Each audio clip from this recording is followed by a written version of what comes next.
വരുന്ന അബ്ഡോമിനൽ ഡിസ്റ്റൻഷൻ, കീഴ്വായു പോക്ക്, ഛർദ്ദിക്കാൻ വരിക, ഓക്കാനം, വയറ് വേദന, വയറിൽ എന്തെല്ലാമോ അസ്വസ്ഥത, അവിടെയെല്ലാം നീറ്റലുണ്ടാകുക, നെഞ്ചിരിച്ചിലുണ്ടാകുക, നെഞ്ചിന് ബുദ്ധിമുട്ടായിട്ടുണ്ടാകുക, ഗ്യാസ് കയറുക, തലയിൽ മുതൽ താഴെ നഖം വരെയും ഗ്യാസ് കയറുന്ന ആൾക്കാരൊക്കെ ഉണ്ട്.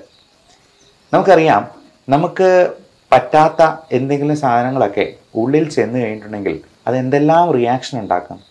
നമുക്ക് സ്കിന്നിലൊക്കെ ചൊറിഞ്ഞു കടിക്കുമ്പോൾ തന്നെ അതിൻ്റെ ബുദ്ധിമുട്ട് എന്തുമാത്രമുണ്ട്. ഇതുപോലെ വയറിനുള്ളിൽ, നമ്മുടെ വയറിൻ്റെ എപ്പിത്തീലിയൽ ലൈനിങ്ങിൽ ഒക്കെ ഇങ്ങനെ ചൊറിഞ്ഞു കടിച്ചതുപോലുള്ള ലീഷൻസ് ഉണ്ടായാലോ, അതുപോലെ അൾസേഴ്സ് ഉണ്ടായെന്നാലോ, ഈ പറയുന്ന നീറ്റിലൊക്കെ എങ്ങനെയാണ് ഉണ്ടാവുക? നമുക്ക് കയ്യിലുണ്ടാകുന്ന നീറ്റിൽ പോലെ ആയിരിക്കത്തില്ല വയറിനുള്ളിലുണ്ടാകുന്ന നീറ്റിലും ഗ്യാസും പുകച്ചിലുമൊക്കെ അത് ചിലപ്പോൾ മറ്റേതെങ്കിലും ഒരു തരത്തിലായിരിക്കും. പലപ്പോഴും ulcerative colitis, irritable bowl syndrome, Crohn's disease തുടങ്ങിയ കാര്യങ്ങളൊക്കെ നമ്മളൊരു എൻഡോസ്കോപ്പി ചെയ്ത് നോക്കുമ്പോഴത്തേക്കും ചിലപ്പോൾ കാണാൻ പറ്റും അൾസേഴ്സ് ഇങ്ങനെ നിറഞ്ഞു നിൽക്കുന്നത്. അതിന് ചുറ്റും ഈ ദേഹം ചൊറിഞ്ഞു കളിച്ചിരിക്കുന്നത് പോലെ തന്നെയുള്ള ലീഷൻസ് കാണാം. അതേപോലെ പലതരത്തിലുള്ള ഇൻഫെക്ഷൻസ് ഉണ്ടാകാം. എല്ലാം നമ്മൾ കഴിക്കുന്ന ഭക്ഷണത്തിൽ തന്നെ ഉണ്ടാകുന്നതാണ്. നമുക്ക് പറ്റാത്ത പല ഭക്ഷണങ്ങളും ഉള്ളിൽ ചെല്ലുന്നുണ്ടാവാം. ഇപ്പോൾ നമ്മുടെ സ്കിന്നിൽ എന്തെങ്കിലും ഒരു ചൊറിയണം പോലെ ഒരു സംഗതി തട്ടുന്നാൽ പോലും നമുക്ക് ചൊറിഞ്ഞു തടിക്കും, തിണുക്കും. ഇതേപോലെ തന്നെ നമ്മുടെ കൊച്ചു കുട്ടികളിൽ പോലും പലതരത്തിലുള്ള വിരശല്യങ്ങളും അവർക്ക് പറ്റാത്ത ഭക്ഷണങ്ങളും അകത്ത് ചെല്ലുന്നത് കൊണ്ടുള്ള റിയാക്ഷൻ ഉണ്ടാകുന്നുണ്ട്, അലർജി ഉണ്ടാകുന്നുണ്ട്.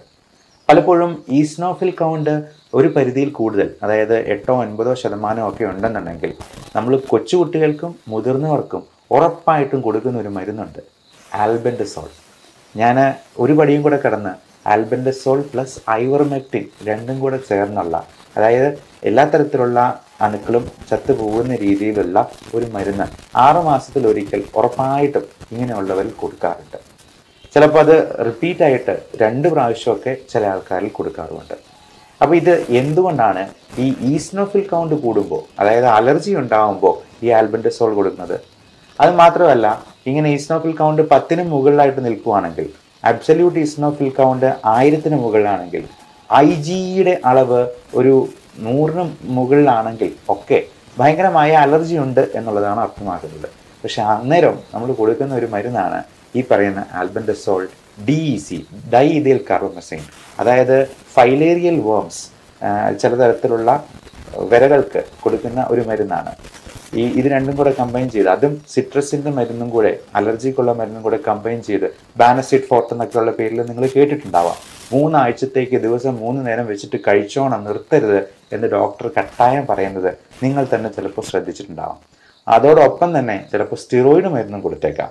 അപ്പോൾ ഈ പറയുന്ന അലർജിയും ഇത്തരത്തിലുള്ള വയറിൻ്റെ ഇൻഫെക്ഷൻസും വയറ് സംബന്ധമായിട്ടുള്ള ഗ്യാസ് പ്രോബ്ലംസും ഒക്കെ തമ്മിൽ അലർജിപരമായ ഭക്ഷണത്തിലുള്ള ഇൻടോളറൻസുമായിട്ട് അഭേദ്യമായ ബന്ധമുണ്ട് എന്നുള്ളതാണ് നമ്മൾ ഇതിൽ നിന്നും മനസ്സിലാക്കേണ്ടത്. നമുക്ക് പറ്റാത്ത ഭക്ഷണം, അത് നമ്മൾ ഡെയിലി കഴിക്കുന്ന അരി, ഗോതമ്പ്, പാല്, മുട്ട, ഇറച്ചി ഉൽപ്പന്നങ്ങൾ പറയാനില്ല. മീറ്റ് ഐറ്റംസും സീ ഫുഡ് ഐറ്റംസും ഒക്കെ ഒരുപാട് തരത്തിലുള്ള അലർജിക് റിയാക്ഷൻ ഉണ്ടാക്കും. സായിപ്പന്മാർ പണ്ട് ഗോതമ്പിൻ്റെ അലർജിയെ ഗ്ലൂട്ടൻ ഇൻടോളറൻസും മിൽക്കിൻ്റെ അലർജിയെ ലാക്ടോസ് ഇൻടോളറൻസ് എന്നൊക്കെ പറയും. നമ്മൾ ഒരു 5 സ്റ്റാർ ഹോട്ടലിൽ ചെയ്യുമ്പോഴോ ഫ്ലൈറ്റിൽ ബിസിനസ് ക്ലാസ്സിൽ യാത്ര ചെയ്യുമ്പോഴൊക്കെ, സാധാരണ ഇക്കണോമിക് ക്ലാസ്സിലൊന്നും ചോദിച്ചു എന്ന് വരത്തില്ല, നമുക്ക് അലർജിയുള്ള എന്തെങ്കിലും ഉണ്ടോ എന്നുള്ളത് ഡോക്യുമെൻ്റ് ചെയ്യാനായിട്ട് അവർ ആവശ്യപ്പെടും. അപ്പോൾ അതിനനുസരിച്ചിട്ടുള്ള ഭക്ഷണമേ അവർ വിളമ്പാൻ പാടുള്ളൂ. അത് ഷെഫായിട്ട് പഠിച്ചിട്ടുള്ളവർക്കൊക്കെ നന്നായിട്ട് അറിവുള്ളതാണ്. അപ്പോൾ ഇങ്ങനെ എന്താണ് നമുക്ക് അലർജി എന്ന് എങ്ങനെ കണ്ടുപിടിക്കും? അതിനൊരു മാർഗമുണ്ട്. അലർജിയുടെ സ്കിൻ പ്രിക്ക് ടെസ്റ്റ് ഉണ്ട്. നമ്മൾ സ്കിന്നിൽ തന്നെ ഓരോ ഫുഡ് അലർജൻസിൻ്റെയും റിയാക്ഷൻ നോക്കി മനസ്സിലാക്കുന്നത്. അപ്പോൾ നമ്മൾ ഒരു അലർജിയുള്ള സാധനം തൊട്ടെന്നുള്ള റിയാക്ഷൻ പോലെ നമ്മൾ ഇതൊന്ന് ചെറുതായിട്ടൊന്ന് പോറിച്ച് കൊടുക്കുമ്പോൾ അതിൽ വരുന്ന റിയാക്ഷൻ, അത് കോളം വരച്ച് വളരെ സിസ്റ്റമാറ്റിക് ആയിട്ടാണ് ചെയ്യുന്നത്. ഏകദേശം 1 മണിക്കൂറോളം സമയമെടുക്കും. അപ്പോൾ തന്നെ നമുക്ക് റിപ്പോർട്ടും കിട്ടും. ജീവിതത്തിൽ ഒരിക്കലെങ്കിലും ഇത്തരത്തിലുള്ള പ്രശ്നങ്ങളുള്ളവർ നിർബന്ധമായും ഈ ടെസ്റ്റ് ഒന്ന് ചെയ്ത് നോക്കുന്നത് നല്ലതായിരിക്കും. അങ്ങനെ കണ്ടുപിടിച്ചെന്നാൽ നമുക്കതിൽ ഒഴിവാക്കാൻ പറ്റാത്ത സംഗതികൾക്ക് ഇമ്മ്യൂണോതെറാപ്പി എന്ന് പറയുന്ന ഒരു ട്രീറ്റ്മെൻറ്റ് വഴി ഇതിന് നമുക്ക് പൂർണ്ണമായിട്ടുള്ള വിമോചനം സാധ്യമാണ്. പഠനങ്ങൾ പറയുന്നത് 92% എഫിക്കസിയാണ് ഇതിന്. അത് കൊച്ചു കുട്ടികൾ മുതൽ പ്രായമായവർക്ക്, അത് ഒത്തിരി പ്രായമാകുന്നതിന് മുമ്പ് ചെയ്യുന്നാൽ ഏറ്റവും നല്ലത്. കാരണം ഇതുപോലെ ഒരുപാട് അലർജിക് റിയാക്ഷൻ ഉണ്ടായി അതിൻ്റെ ഡീസെൻസിറ്റൈസ് ചെയ്യുന്നത് വളരെ ദുഷ്കരമാകുന്ന ഒരു പ്രായത്തിൽ അത് ചെയ്യുന്നതുകൊണ്ട് ഈ പറയുന്ന റിസൾട്ട് നമുക്ക് കിട്ടിക്കൊള്ളണമെന്നില്ല. അതുകൊണ്ട് ഇങ്ങനെയുള്ള കാര്യങ്ങളെക്കുറിച്ച് നമ്മൾ മനസ്സിലാക്കുക. അടുത്ത കാര്യം, നമ്മൾ ഈ പറയുന്ന അല്ലെങ്കിൽ ഈ ജീർണിച്ചതും വേസ്റ്റ് ആയിട്ടുള്ളതുമൊക്കെ പുറന്തള്ളാനായിട്ട് നമ്മൾ ഭക്ഷണത്തിൽ ശ്രദ്ധിക്കേണ്ട, നമ്മുടെ ലൈഫ് സ്റ്റൈലിൽ മോഡിഫൈ ചെയ്യേണ്ടത് എന്തൊക്കെയാണ് എന്നുള്ളത് മനസ്സിലാക്കിയിരിക്കുക. നമുക്ക് എല്ലാവർക്കും അറിയാം, ഈ ആദ്യം പറഞ്ഞ പോലെ ചൂലിടിച്ച അടിച്ച് വൃത്തിയാക്കുന്നത് പോലെ ഫൈബർ കണ്ടൻ്റുള്ള ഭക്ഷണം വേണമെന്നുള്ളത്. പക്ഷെ നമ്മൾ എത്ര പേര് ഈ ഫൈബർ കണ്ടൻ്റ് ഉള്ളത് കഴിക്കുന്നുണ്ട്? നമ്മൾ കഴിക്കുന്ന മധുര പലഹാരങ്ങളും ബേക്കറി സാധനങ്ങളും മൈദ അടങ്ങിയിട്ടുള്ളതും ഈവൻ നമ്മൾ വാങ്ങിക്കുന്ന ഗോതമ്പിൻ്റെ ആട്ടയും അരി ആഹാരങ്ങളും ഒക്കെ വളരെ റിഫൈൻഡായി പോകുന്നു എന്നുള്ളത് നമ്മൾ മനസ്സിലാക്കിയിരിക്കുക. അത് തവിടിൻ്റെ അംശം തീരെ കുറവാണ്. ഇങ്ങനെ ഏറ്റവും റിഫൈൻഡ് ആയിട്ട് വരുന്നത് അരിക്ക് സൗന്ദര്യം കൂടുന്തോറും അതിൻ്റെ ക്വാളിറ്റി കുറഞ്ഞു പോവുകയാണ് ചെയ്യുന്നത്. നമുക്ക് ഈ ഗ്ലൈസിമിക് ഇൻഡെക്സ് ഒത്തിരി കൂട്ടുക. അപ്പം നല്ല വെള്ളരി ചോറ് മാത്രമേ ചില കുട്ടികളൊക്കെ ആണെങ്കിലും കഴിക്കത്തുള്ളൂ. അത് ഇച്ചിരി പൊട്ടും തടിപ്പും ഒക്കെ ആണെന്നുണ്ടെങ്കിൽ വേണ്ടാന്ന് പറയും. ഇപ്പം നമ്മൾ കേരളത്തിൽ നിന്ന് പുറത്തോട്ട് പോയിട്ടുണ്ടെങ്കിൽ എല്ലായിടത്തും വൈറ്റ് റൈസേ ഉള്ളൂ. അവർ ബ്രൗൺ റൈസ് കൊടുക്കുന്ന കഴിക്കുക പോലും ഇല്ല. എന്നാൽ ഏറ്റവും നല്ലത് നല്ല ബ്രൗൺ കളറിലുള്ള, പറ്റുമെങ്കിൽ ചുവന്ന നിറത്തിലിരിക്കുന്ന ചെമ്പാവരിയുടെയൊക്കെ ചോറ് കൊണ്ടുള്ള ഭക്ഷണങ്ങളാണ് എന്നുള്ളത് പ്രത്യേകം മനസ്സിലാക്കുക. നല്ല ചുവന്ന അരി കിട്ടും, അതാണ് ഏറ്റവും തവിടുള്ളത്. അല്ലെങ്കിൽ നല്ല തവിടിൻ്റെ കണ്ടൻ്റുള്ള മില്ലറ്റ്സ് പോലുള്ള, മില്ലറ്റ്സ് തന്നെ പല വെറൈറ്റി അവൈലബിൾ ആണ്. ബേബി മില്ലറ്റ്സ് പോലുള്ള സാധനങ്ങളും ചോളം പോലുള്ള സാധനങ്ങളും ഒക്കെ. അപ്പം അതിൽ എത്രത്തോളം തവിടുണ്ടോ അത്രത്തോളം നല്ലത്. പണ്ടൊക്കെ വീടുകളിൽ മുതിർന്ന കുട്ടികൾ ഇളയ കുട്ടികളോട് തമാശ പറയാണ്, എടാ നിന്നെ തവിട് കൊടുത്ത് വാങ്ങിച്ച കേട്ടോ, നിന്നെ കൊണ്ടൊരു ഉപയോഗമില്ലാണ്. പക്ഷേ ഇനി ഈ ഇളയ കുട്ടികൾക്ക് അവരോട് തിരിച്ചു പറയാം, തവിടിനാണ് ഏറ്റവും കൂടുതൽ പോഷകങ്ങളും ഉള്ളത്, ഏറ്റവും ആരോഗ്യം നമുക്ക് മെച്ചപ്പെടുത്താനായിട്ടും തവിട് അടങ്ങിയ ആഹാരമാണ് നല്ലത് എന്ന് നമുക്ക് തിരിച്ച് പറയാനായിട്ട് ഒരു വാദമുഖമായി. ഇനി ഇതിന് നമുക്ക് ഹോം റെമഡീസിനായിട്ട് എന്തൊക്കെ ചെയ്യാൻ പറ്റും? ഏറ്റവും നല്ല ഒരു ഹോം റെമഡി പറയാം. ഉലുവ എന്ന് പറയുന്ന സാധനം ഉണ്ടല്ലോ, ഈ ഉലുവ മോരും വെള്ളത്തിൽ അരച്ച് ചേർത്തിട്ട് അങ്ങ് കുടിക്കുക. അതുകൊണ്ട് രണ്ടുണ്ട് ഗുണം. ഉലുവ അടങ്ങിയിട്ടുള്ളത് കൊണ്ട് അതിന് നല്ല ഫൈബർ കണ്ടൻ്റ് ഉണ്ട്, കൂടാതെ അത് ദഹനത്തിന് വളരെയധികം സഹായിക്കുന്നതാണ്. രണ്ട്, ഈ മോരും വെള്ളത്തിന് നല്ല ലാക്റ്റിക് ആസിഡ് ബാസിലസ് ഉണ്ട്. ഈ പ്രീ ആൻഡ് പ്രോബയോട്ടിക്സ് എന്ന് പറയുന്ന കാറ്റഗറിയിലുള്ള കുറച്ച് ഗട്ട് ബാക്ടീരിയ ഉണ്ട്. അതായത് നമ്മുടെ ഇൻഡസ്ട്രിയിലെ നമ്മുടെ സുഹൃത്തുക്കളായിട്ടുള്ള ചില അണുക്കളുണ്ട്. അവന്മാരൊക്കെ പലപ്പോഴും നമ്മുടെ അശ്രദ്ധ കൊണ്ട് ചത്തുപോകുന്നുണ്ട്. പക്ഷേ നമുക്ക് ഇവന്മാരെയൊക്കെ വേണം. കാരണം ഇതെല്ലാം നല്ല രീതിയിൽ പുറന്തള്ളാനായിട്ടും ദഹനം സഹായിക്കാനായിട്ടും ഇവന്മാരെ വേണം. അല്ല എന്നുണ്ടെങ്കിൽ നമ്മൾ ഈ കീഴ്വായു വിടുമ്പോൾ വരുന്നത് എത്രയോ ടോക്സിക് ആയിട്ടുള്ള കെമിക്കൽസും ഗ്യാസും ആണെന്നറിയാമോ? ഹൈഡ്രജൻ സൾഫൈഡ് എന്ന് പറയുന്ന ഗ്യാസാണ് ആ കീഴ്വായു പോകുമ്പോൾ അത്ര ദുസ്സഹമായിട്ടുള്ള ഒരു ദുർഗന്ധം ഉണ്ടാക്കുന്നത്. അതുപോലെ മീഥെയിൻ പോലുള്ള ഗ്യാസുകളും അമോണിയ പോലുള്ള വിഷവാതകങ്ങൾ പോലും പല അസുഖങ്ങളിലും ഉണ്ടായി വരുന്നുണ്ട് എന്നുള്ളത് മനസ്സിലാക്കുക. അപ്പോൾ ഇതിലൊക്കെ ഇപ്പോൾ ഈ അമോണിയ അത് ഒത്തിരി കൂടി കഴിയുമ്പോഴത്തേക്കുമാണ് ഈ ലിവറിൻ്റെ പ്രോബ്ലംസ് ഉള്ളവർക്ക് ബോധക്കേടും ബോധക്ഷയവും ഒക്കെ ഉണ്ടാക്കുന്ന ഹെപ്പാറ്റിക് എൻകെഫലോപ്പതി എന്ന് പറയുന്ന ഒരു കണ്ടീഷനിലോട്ട് പോകും. ആൾ ബോധം കെട്ടു പോകും. അപ്പോൾ ഈ അമോണിയയുടെ അളവ് ഒത്തിരി ക്രമാതീതമായിട്ട് കൂടുകയും അത് ലിവറിൻ്റെ പ്രശ്നങ്ങൾ കൊണ്ടും ഉണ്ടാകാം, കിഡ്നിയുടെ പ്രശ്നങ്ങൾ കൊണ്ടുണ്ടാകാം, ദഹന സംബന്ധമായിട്ടുള്ള മറ്റ് പ്രശ്നങ്ങൾ കൊണ്ടുണ്ടാകാം, ശ്വാസകോശ സംബന്ധമായ രോഗങ്ങളിലോട്ട് പോലും ഈ GERD പുളിച്ചുതകട്ടൽ, ഗേർഡ് എന്ന് പറയുന്ന ഗ്യാസ്ട്രോ ഈസോഫാജിയൽ റിഫ്ലക്സ് ഡിസീസ്, ചുമ ഉണ്ടാക്കാൻ ഒരു വലിയ കാരണമാണെന്ന് എത്ര പേർക്കറിയാം? പലപ്പോഴും ഈ ചുമ പലയിടത്തും ട്രീറ്റ് ചെയ്തിട്ട് ഒരിക്കലും ഭേദമാകാതെ നമ്മുടെ അടുത്ത് വന്നപ്പോൾ ജസ്റ്റ് ഒരു പാൻഡോപ്രസോൾ ടാബ്ലറ്റ് അല്ലെങ്കിൽ ഒരു ഡോംസ്റ്റാൾ ടാബ്ലറ്റിനെ പോലെ കൂട്ടി ചേർത്ത് കൊടുക്കുമ്പോഴത്തേക്കും ആ ചുമ മാറുന്ന കാണാം. അതുപോലെ കാൽഷ്യം കുറഞ്ഞു പോകുന്നത് കൊണ്ട് ചുമ കുറയാം, മഗ്നീഷ്യം കുറഞ്ഞു പോകുന്നതുകൊണ്ട് ദഹനം പ്രോപ്പർ ആകാതെ വരാം, കോൺസ്റ്റിപ്പേഷൻ ഉണ്ടാകാം എന്നൊക്കെ നമുക്ക് ശരിക്കും അറിവില്ല എന്നുള്ളതാണ് ശരിയായിട്ടുള്ള വസ്തുത.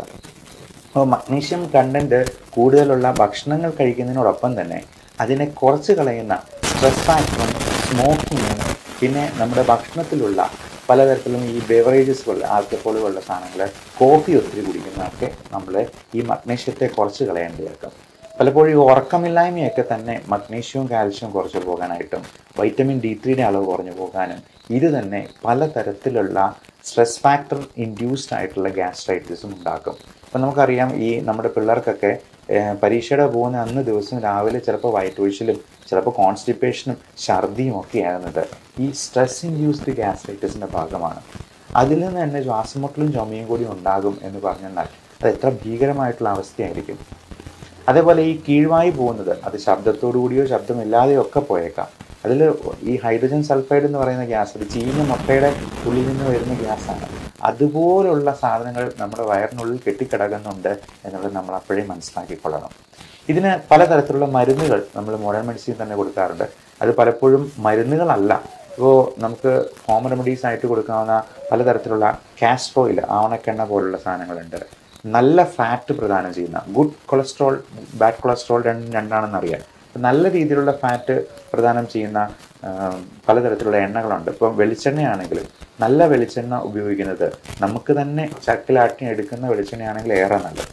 അതേപോലെ നമുക്ക് ഈ ഒലീവ് ഓയിൽ പോലുള്ള സാധനങ്ങൾ, നമുക്ക് എണ്ണ ഉപയോഗിക്കുമ്പോൾ ഏറ്റവും ശുദ്ധമായതും ആയിട്ടുള്ള എണ്ണ നമ്മൾ മാറി മാറി ഉപയോഗിക്കാനായിട്ട് ശ്രദ്ധിക്കുക.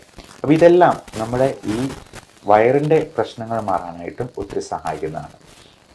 അതേപോലെ നല്ല ഫ്രൂട്ട്സ്, അധികം മധുരമില്ലാത്ത കഴിക്കാനായിട്ട് നോക്കുക. അപ്പം മധുരത്തിൽ അടങ്ങിയിരിക്കുന്ന ഫ്രക്ടോസ് എന്ന് പറയുന്ന കണ്ടന്റ് തന്നെ ലിവറിനെ ചിലപ്പോൾ കൂടുതൽ അപകടകരമായിരിക്കാം. അതായത് മധുരമുള്ള പഴങ്ങളായിട്ടുള്ള മാങ്ങപ്പഴത്തിലും ചക്കപ്പഴത്തിലും അതുപോലെ ചെറുപഴത്തിലാണെങ്കിലും ഒരുപാട് ഫ്രക്ടോസ് അടങ്ങിയിട്ടുള്ളതാണെങ്കിൽ അത് ചിലപ്പോൾ ലിവറിൻ്റെ സിറോസിസിലേക്ക് തന്നെ കാരണമാക്കാം എന്നുള്ളത് പ്രത്യേകം മനസ്സിലാക്കുക. ഡയബറ്റിക് ആയിട്ടുള്ള രോഗികൾക്ക് ഇത് കഴിച്ചിരുന്ന ഷുഗർ കൂടുകയും ചെയ്യും. എന്നാൽ നമ്മൾ ഈ കോൺസ്റ്റിപ്പേഷൻ റിലീവ് ചെയ്യാൻ കൊടുക്കുന്ന ലാക്ടലോസ് എന്ന് പറയുന്നൊരു മരുന്നുണ്ട്. അപ്പോൾ ഈ ലാക്ടലോസ് ഒരു സിറപ്പായിട്ടാണ് കൊടുക്കുക. ഈ സിറപ്പിന് മധുരമുണ്ടെങ്കിലും അത് ഗ്ലൈസിമിക് ഇൻഡെക്സ് കൂട്ടുന്നതല്ല, അതായത് ഷുഗർ ലെവൽ കൂട്ടാത്ത രീതിയിലുള്ള മരുന്നാണ്. ഇനി അതിൽ നിന്നില്ലെങ്കിൽ പലപ്പോഴും പല എനിമ കൊടുക്കാറുണ്ട്. അത് ഇത്രയേ ഉള്ളൂ, എനിമ ചെയ്യുന്നത് ഇത്രയേ ഉള്ളൂ.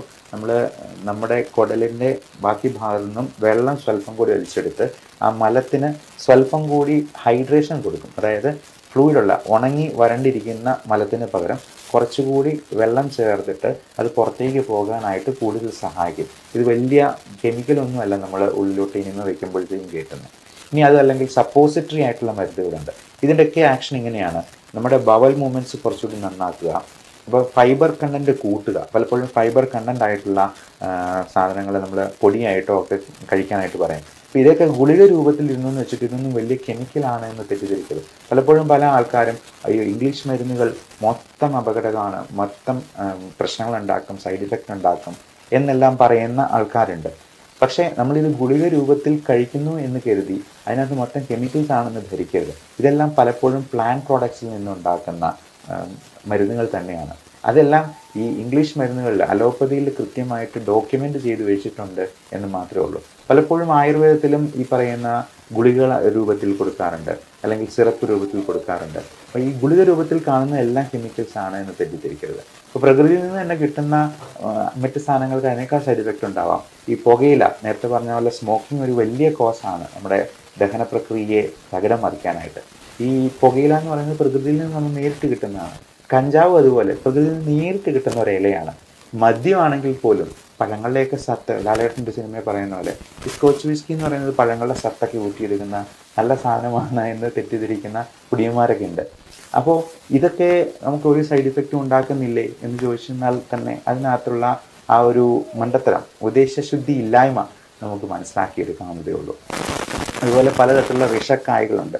നമ്മുടെ ഭക്ഷണത്തിൽ തന്നെ ഉൾപ്പെടുന്ന പലതും നമുക്ക് അലർജി ഉണ്ടാക്കിയേക്കാം. ഇത്തരത്തിലുള്ള കാര്യങ്ങളെക്കുറിച്ച് നമ്മൾ കൃത്യമായി മനസ്സിലാക്കുക. അതിന് വേണ്ട നടപടികൾ നമ്മുടെ ഭക്ഷണശീലങ്ങളിലും ജീവിതശൈലിയിലും കൈക്കൊള്ളുക. എക്സസൈസ്, വ്യായാമം, നിത്യാഭ്യാസി കല്ല് കഴിച്ചെന്നാലും ദഹിച്ചു പോകും എന്നാണ് പറയപ്പെടുക. അപ്പോൾ നല്ല അധ്വാനമുള്ള, നല്ല എക്സസൈസ് ഉള്ള ഒരാൾക്ക് മാത്രമേ ദഹനവും പ്രോപ്പറാകത്തുള്ളൂ. മിക്കവാറും ഈ പ്രായമായവരൊക്കെ ഫുൾ ടൈം ഉറക്കമാണ്. അവർ കട്ടിലേന്ന് എടുക്കുന്നില്ല, പകലും ഉറക്കം, രാത്രിയിൽ ഉറക്കം. അപ്പോൾ ഇങ്ങനെ 24 മണിക്കൂർ ഉറങ്ങി കഴിഞ്ഞിട്ടുണ്ടെങ്കിൽ അവർക്ക് വയറ് സംബന്ധമായിട്ടുള്ള പ്രശ്നങ്ങളും മറ്റസുഖങ്ങളും ഈ ക്ഷീണം കൂടത്തേ ഉള്ളൂ. ഉറക്കം കൂടിയെന്നാലും പ്രശ്നമാണ്. അതുപോലെ തന്നെയാണ് ഉറക്കം കുറഞ്ഞു പോയെന്നാലും. ഇപ്പോൾ ഉറക്കത്തിന് മരുന്ന് എന്തെങ്കിലും കഴിക്കാൻ ഡോക്ടർ പറയുമ്പോൾ അയ്യോ ഇത് ഭയങ്കര സൈഡ് ഇഫക്റ്റ് ഉള്ളതാണ് എന്ന് പറഞ്ഞ് അവർ ഉറങ്ങാതിരിക്കും. അവസാനം അവരുടെ സ്ട്രെസ് ഫാക്ടർ തന്നെ ബാക്കിയുള്ള എല്ലാ അസുഖങ്ങളിലോട്ടും വഴിതെളിക്കും. അത് തന്നെ അവരുടെ അന്ത്യത്തിന് വരെ കാരണമാകുന്ന ഒരു അവസ്ഥ പലപ്പോഴും കാണാറുണ്ട്. അപ്പോൾ ഇങ്ങനെയുള്ള കാര്യങ്ങളെക്കുറിച്ച് നിങ്ങളുടെ പ്രിയപ്പെട്ടവരോട് ഷെയർ ചെയ്ത് കൊടുക്കുക. Love and regards doctor Bipin Jose, Pulma medical centre, Pala Kanjirappally.